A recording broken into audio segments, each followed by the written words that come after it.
who's got the time to read through all of the policy positions of the major political parties and the smaller parties and then do an assessment on each individual issue to work out what makes sense and what doesn't?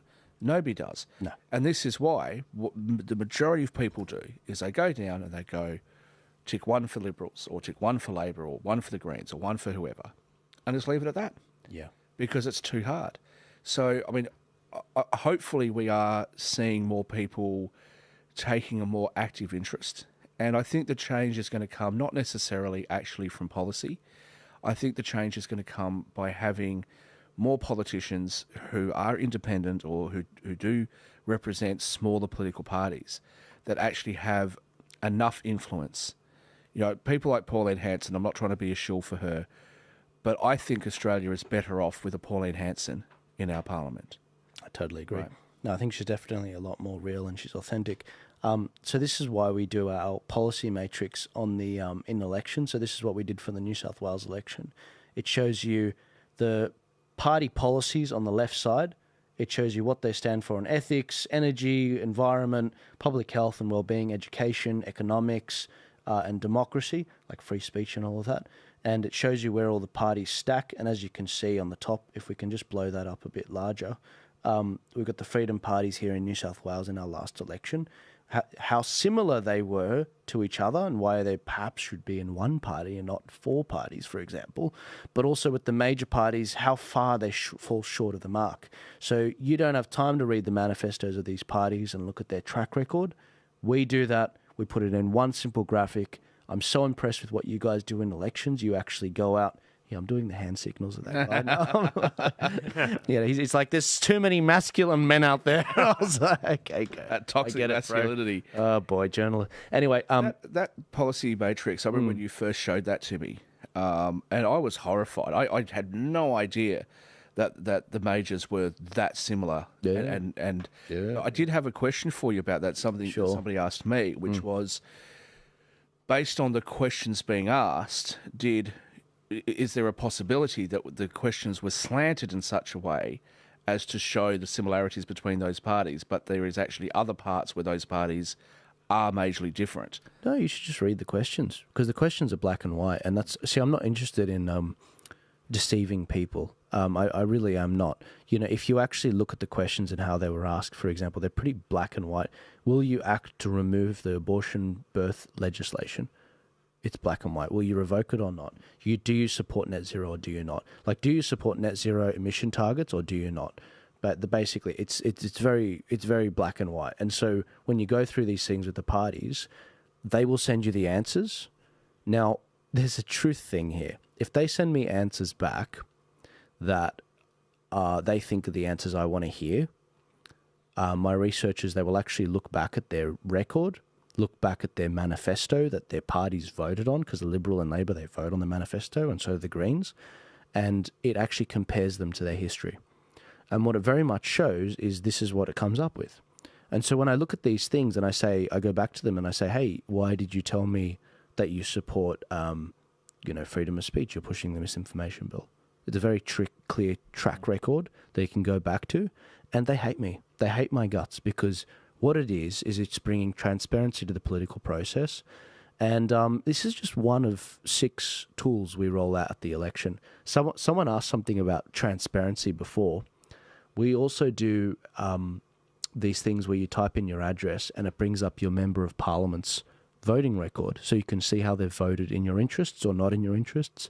What political corruption they've been up to outside the parliament. Have they been giving grants to people that also donated to their campaign? You know, did you run over a bike rider, in Victoria, for example, and try to cover it up?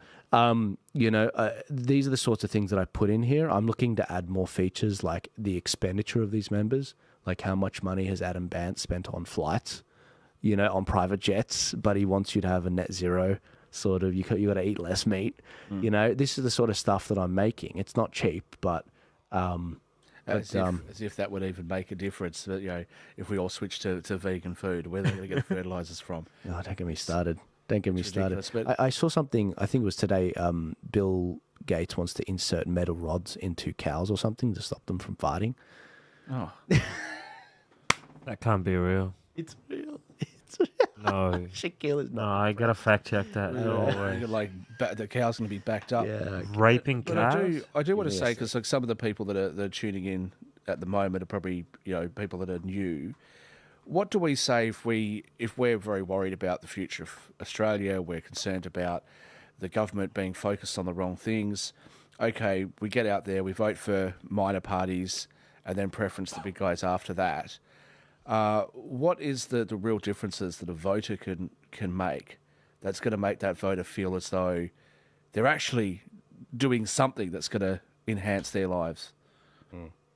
Wouldn't it be nicer if they built an app just like, My Gov ID or whatever, but, dedicated to just like educating, their voter base, all these little things like, I really don't think that they want to educate the voters. The voters. No, they don't. They don't, and that's why they benefit from the system. And so, the whole preference voting system is intentionally convoluted, and that's the point. That's why I try to simplify the complex with politics. If you support, for example, the vast majority of things on the left with the green things on that, then we do how to vote cards, which show people exactly how to vote in their specific area. It's a customized card, so that if I was in your area and you said, Joel, I trust you, how would you vote in this area? We always put the freedom parties first. Then we put Labor and Liberal, depending on where they are. And then we put the Greens and the Teals last. like this is the sort of thing that like the government should be funding. You're doing their job. Well, look, I personally think that all podcasters in Australia should do this. I do. We were talking about Friendly Geordies earlier today, and we were having a laugh at some of his segments about Trump and Kevin Rudd. And I like him. I don't agree with him, but I like him. Me too. And I think Friendly Geordies should make his own how to vote cards for his audience to make the Labor Party and the Greens more honest.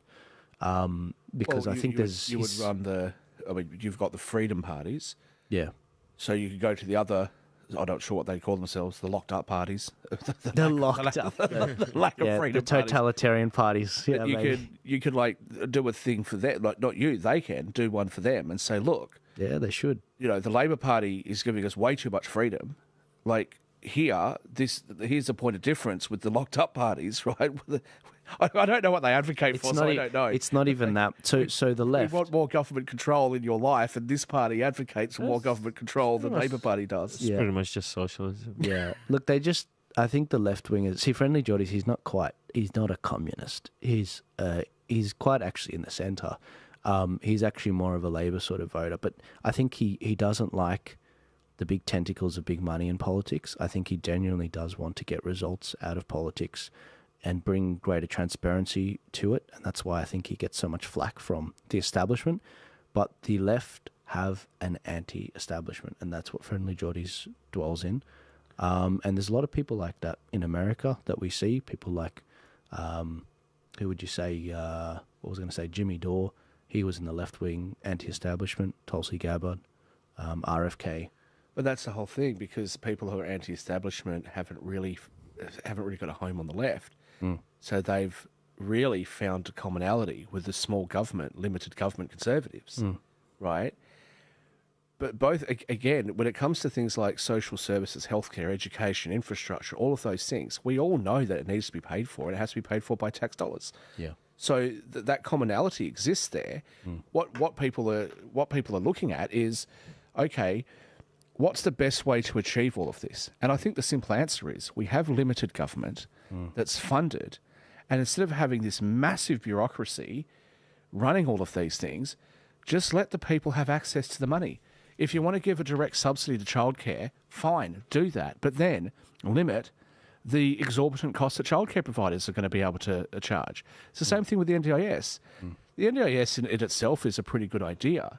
What's not a good idea is to allow NDIS providers to rip off the most vulnerable people in our society who we as a country are trying to help by charging them, 3 times and 5 times the prices of these items. Yeah. Why not just let the people have a direct subsidy if you're going to do that, so they can shop from any provider?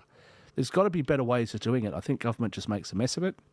And I think that is what people on the left, the anti-establishment left and the anti-establishment right, are complaining about. And personally, I think that that's actually the majority of people.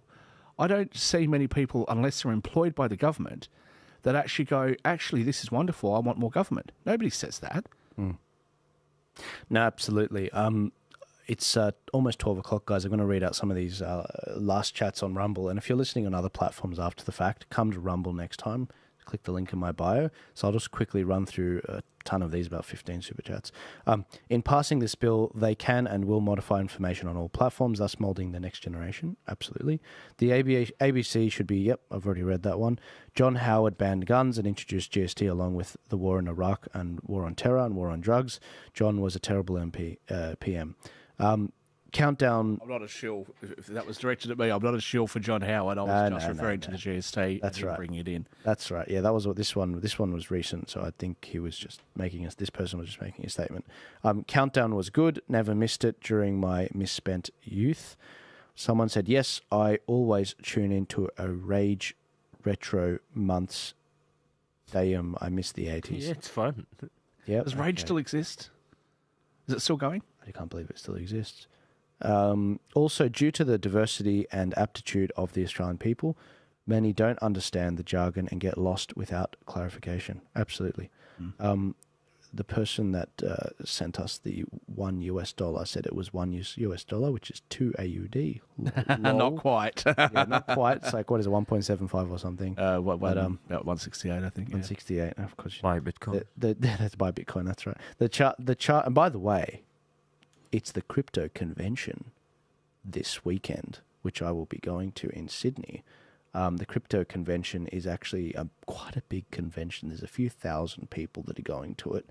And if you guys want a discount from the crypto convention, they have sent me a discount code, which is 20% off JJ20. JJ20, and you'll get a 20% discount to the crypto convention. I will see you there. I do believe it's at the Sydney Opera House or something. So that's going to be... come talk myself. Mate, I think it'd be great, especially when crypto's happening. And I am doing a podcast on Monday with Stormrake, who are a portfolio group that manage crypto portfolios, and they want to sponsor the show. And they want to talk a bit about crypto, so they'll be coming on Monday, which I'm really looking forward to. But guys, let me just quickly wrap up one last comment. One person left us $1. They said, I'm sick of woke censorship in all forms of pop culture and art. 8 years of this crap. Hope Elon can tariff gaming communities until they ditch BlackRock and ESG funding. Thoughts? Here's another one USD/2 AUD. Ladies and gentlemen, thank you so much. I have to get going. Shakeel's got to go. If you enjoyed this, like, subscribe, comment, share. If you love Shaq, let him know. He has a fragile ego, and he needs the support. He needs the encouragement to keep him warm at night. And so I will see you guys later. Thank you so much. I will be back on Wednesday at 10 a.m. Or later for a show. Thank you very much, and I'll see you all later. That was a lot of fun. I hope you enjoyed that particular clip. Remember to like, subscribe, share this video, get it out there. We've got to break the echo chamber. But also, if you're trying to get a hold of me a little bit more directly, I have actually a whole membership group of people on Buy Me a Coffee. It's kind of a overrated eyebrow club that I've formed. You guys know how much I love eyebrows. If you click the link in my description, or if you click the link in my bio, you will actually see a link to join the Buy Me a Coffee family that I'm building. I want to be able to share more with you guys as to what are my plans ahead of the election, what are my raw and uncensored predictions for the elections and the various bills going through the parliaments. But also, I want to hear from you guys. What are the big tools that you want to see to help you meander through the craziness that will be 2025? And what advice do you have for me? What do you think the biggest issues are? Some of the best projects I've come up with have been from your ideas. The How to Vote cards, the LGBT book registry, the reparations calculator. These are all things that you guys, from chatting with you, have inspired in me to form and make. I just happen to have the means to do it. But I want to actually, be walking around with both eyes open as to what's going on in this country. And the best way to do that is through you. It's through family. And I think that's why they try to destroy the family unit in this country. If you want to join the club, click the link in my description, click the link in my bio, Join the family. There's 3 different eyebrow tiers, bronze, silver, and gold. You don't have to go for the gold one. The bronze one is really good. We're going to be chatting monthly on a Zoom together. We're going to be chatting about what's going on in this country, and I'm going to be able to hear about what's going on in your lives, what you guys need, and where you see things going. And I can be a little bit more raw with you and let's just say swear a little bit more, which I really want to do. I'll see you guys later. God bless you. Thank you again for your support, and I'll see you in 2025.